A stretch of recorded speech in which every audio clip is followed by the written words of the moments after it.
Hey guys, I just wanted to give you a little bit of tips for the CEO letter. So you need to choose something that is incorporated. So it's a company, a corporation annual report, not like a nonprofit foundation. You're going to choose the company of your choice, right? And basically, you're going to give the highlight the 50,000 foot view of what the year looked like, sort of the threats, the opportunities, competitive landscape, so the SWOT analysis, we call it in business, anything that they found financial irregularities in the company. You want to restate the vision of the company and the mission, which is almost always on their website. And then any kinds of industry or growth trends. So you'll have to do a little research like you would in a white paper about that industry, who are the major players, and so what the competitive landscape looks like. And so usually I get them from, like I own Chase stocks. And so we get a pretty good CEO letter. I think that's the one from Jamie Dimon, but his letter's in there, and it's the best one. It's the first. And it makes you feel smarter about the company that you're investing in that's in your portfolio. If you're just an ordinary person trying to understand why this stock is or is not a good bet. And so I'm looking for things like, the dividends, are they growing? If they're not, is the stock value growing? If it's not growing, what's going on? Now we have high interest rates, so that impacts banks. They've acquired some other banks. That also impacts what's going on in the organization. So this is one of the more common things you're asked to do in ad agencies or as a communication director. I've written 3 to 5 of these for our clients almost every year.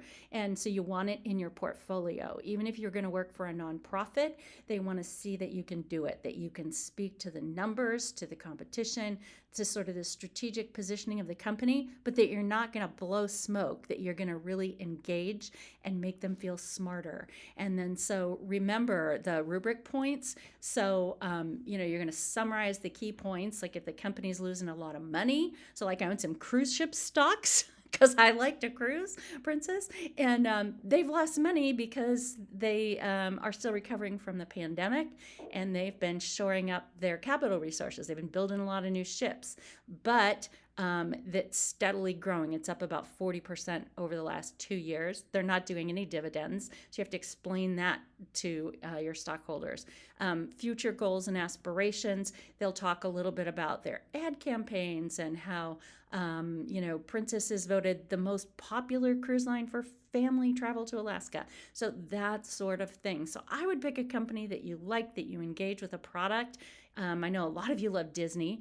Our family loves Disney, and so that might not be a terrible one to do. And then what went right and wrong for the company? Disney had huge leadership changes this year when Bob Iger stepped back in, and it kind of blew up on them, and they lost a lot of money in streaming. And so you're kind of relaying the ways in which management is using decisions to control with what they can control, like pandemics you cannot control, but the things that they are controlling, such as movie production and releases. And then the company culture. So like if the Me Too movement, took out a lot of top executives at your company, you got to address it. You can't just sweep it under the rug and, it's the past behind us. You'd have to say, we put some really strong collegial programs in place and detail them.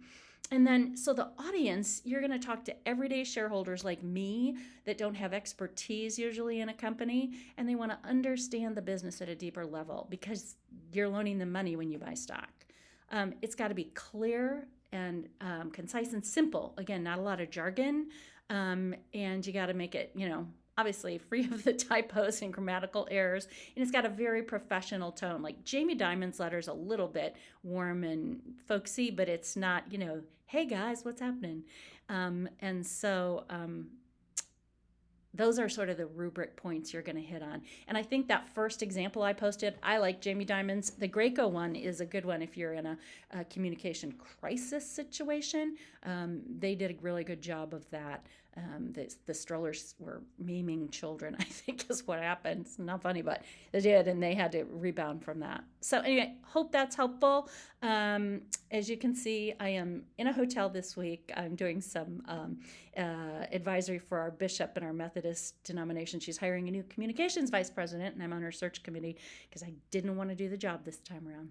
Okay, take care, friends. We will talk to you next week. Thanks.